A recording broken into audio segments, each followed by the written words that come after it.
میں honourable senator Sarmad علی صاحب کی طرف سے سوال ہوا، ان کی بات بالکل درست ہے کہ جو 1997 کا سروسز مینول ہے اس کے تحت ایڈورٹیزمنٹس دی جاتی ہیں، مگر اس کو ایک ایڈورٹیزمنٹ پالیسی آئی تھی 2021 میں جس کو 2022 میں امینڈ کیا گیا تھا۔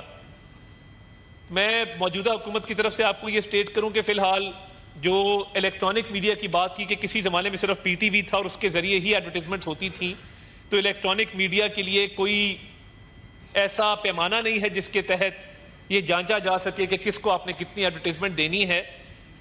تو ان کی اطلاع کے لیے عرض ہے کہ ریٹنگز کا سسٹم، جن کا ایک اپنا سسٹم ہے الیکٹرانک میڈیا کا، اس کے تحت فریکوینسی طے کی جاتی ہے اور ریٹس طے کیے جاتے ہیں۔ ہماری ایک ریٹس کمیٹی ہے جو یہ طے کرتی ہے کہ کس چینل کو کس فریکوینسی سے ایڈ دینا ہے اور کس ریٹ پہ ایڈ دینا ہے۔ And I am happy to state کہ اس وقت کسی بھی ٹی وی چینل کے اشتہارات بند نہیں ہیں، تمام ٹی وی چینلز کو ان کی ریٹنگز کے مطابق اشتہارات دیے جا رہے ہیں۔ اشتہار دینے کا جو یہ ہے کہ جو میسج اشتہار میں دیا جاتا ہے اس کا جو انٹینڈڈ پرپس ہے کہ وہ میکسیمم لوگوں تک پہنچ سکے، ایفیکٹو طریقے سے پہنچ سکے، تو اس کا الیکٹرانک میڈیا کے حوالے سے جو ریٹنگز کا سسٹم ہے وہ اپنی جگہ موجود ہے، اور نیوز پیپرز کے حوالے سے ایک آڈٹ بیورو آف سرکولیشن ہے جو سرکولیشن کو چیک کرتا ہے کہ کن اخبارات کی کتنی سرکولیشن ہے اور وہ کتنی وائڈ ہے، اس کے مطابق اشتہارات دیے جاتے ہیں۔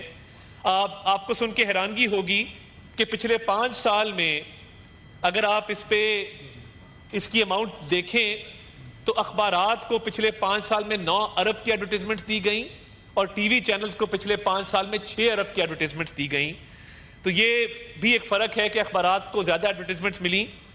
اور اس دفعہ بجٹ کے اندر ایک پروویژن رکھی گئی تھی، جو نیوز پرنٹ ہوتا ہے یہ باہر سے امپورٹ کیا جاتا ہے، اس پر ٹیکس کی 10% اس پہ ڈیوٹی لگائی گئی تھی۔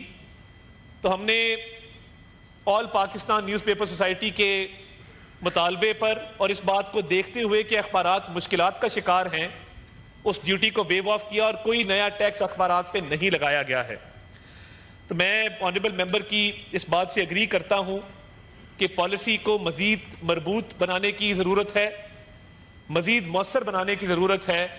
تو میں چاہوں گا کہ ان کی گائیڈنس کے ساتھ، اے پی این ایس کی گائیڈنس کے ساتھ ہم ایک مربوط اور ایک واضح اور ایک مؤثر پالیسی لے کے آئیں جس کے تحت یہ سروسز مینول بھی اپڈیٹ ہو اور جو ایڈورٹیزمنٹ پالیسی ہے 2021 کی اس کو بھی مزید فعال اور افیکٹو بنایا جائے۔ بہت شکریہ honourable chair. Thank you. Question hour is over, question hour is over, بلکہ 10 منٹ اوپر ہو گئے۔ The remaining questions and their printed replies placed on the table of the House shall be taken as read.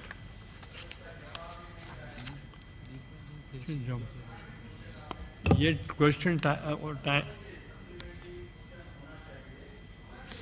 Supplementary جب question 10 دیکھیں آپ کے شور مچانے سے کوئی فرق نہیں پڑے گا۔ تو کوشچن آر از اوور۔ 10:30 شروع گئے تھے، 11:40 ہے۔ Senator Rubina Qaim Khani has requested for the grant of leave for 4th July 2024 due to personal engagements. Is leave granted? Granted.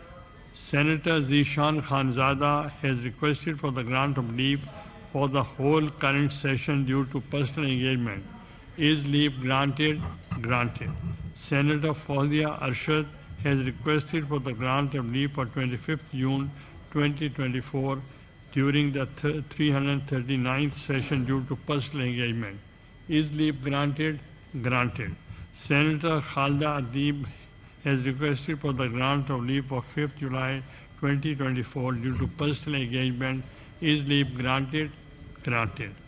Senator Bilal Ahmed Khan Mando Khair has requested for the grant of leave for 4th to 11th July 2024 due to personal engagement. Is leave granted? Granted.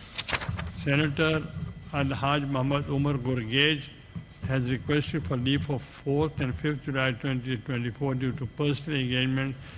Is leave granted? Granted. Minister for Foreign Affairs Senator Muhammad Ishaq Dar has requested for the grant of leave for 21st June during the 339th session of 4th July 2024 due to official visit abroad, if please granted, grant. There is one announcement to make. It is for the information of the House that keeping in view the fact that the committees of the Senate were not functioning since February 2024.